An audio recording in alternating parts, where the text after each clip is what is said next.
Now, it's been on my mind for a hot little minute now, and I just wanted to talk about how I missed the 2008 to 2019 era of Marvel, and how Marvel should go back to that era.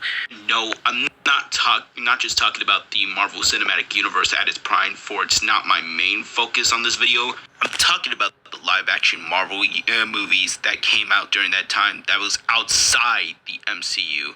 You know, like the two TASM movies, the first two Deadpool movies, the X-Men movies, X-Men Origins Wolverine, the Wolverine, Logan, the Fantastic Four movie, Punisher, Warzone, Ghost Rider, Spirits of Vengeance, Venom, because they were actually really special. And that's not to say each and every one of them is at least good. There were more flawed movies than perfect movies, and they wouldn't, and none of these movies would even compare to the 1998 to 2007 movies if we're talking live-action Marvel movies outside the MCU. But the reason why I love the 2008 to 2019 era of the live-action Marvel movies, partly because of the non-MCU movies that came out at that time, was because Marvel was giving light to the characters that they had that weren't popular as they are today by bringing them to their cinematic universe. At the same time, having movies that were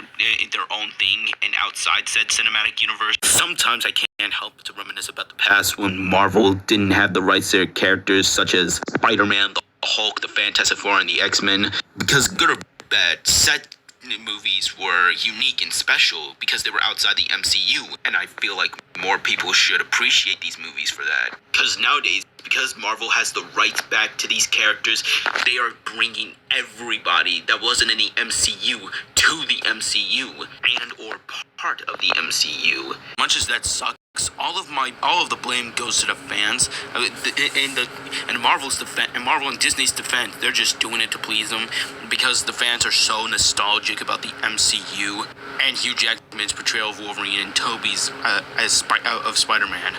Much as I love No Way Home, and I'm really glad to see Tom, Tobey, and Andrew on the big screen all together. Tobey and Andrew were really better outside the MCU, and the scrapped story for Spider-Man 3 we almost got sounded way better than the story we actually got. As much as I love Deadpool Wolverine, and I'm really glad Hugh Jackman is back, I feel like if they wanted to introduce to bring Wolverine into the MCU, they should have recasted someone who not only even knows how to play Wolverine, but has the same height as him. Same thing goes for the Fantastic Four. They should have been brought to the MCU to begin with. I might come out as nitpicky or a complainer, but I don't see nothing special about the Fantastic Four being in a universe outside the MCU, and they're just going to be brought to the MCU.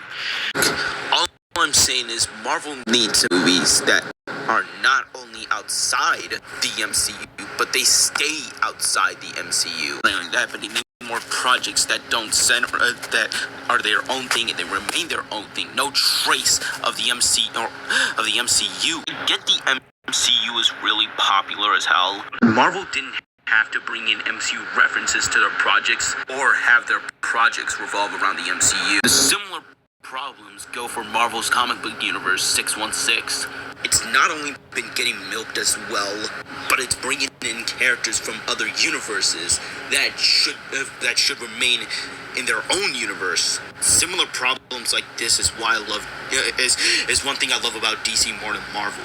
They don't just milk the living hell out of one universe. They have a bunch of universes they put their attention on. Post and pre-crisis universes, post and pre-crisis, New 52, Rebirth, the Absolute Universe, and they had live-action movies that weren't familiar to their cinematic universes, and they stayed that way, such as the Batman and the Joker movies. Same thing applies to their TV show universe. Shows like Titan, Superman and Lois, and Doom Patrol are really good examples. I feel like Marvel should take notes from that, not only when it comes to movies and shows, but comics as well. That's why it's really amazing to see stuff like X-Men 97, New Ultimate Universe outside the MCU, and 616. Marvel needs more stuff like this.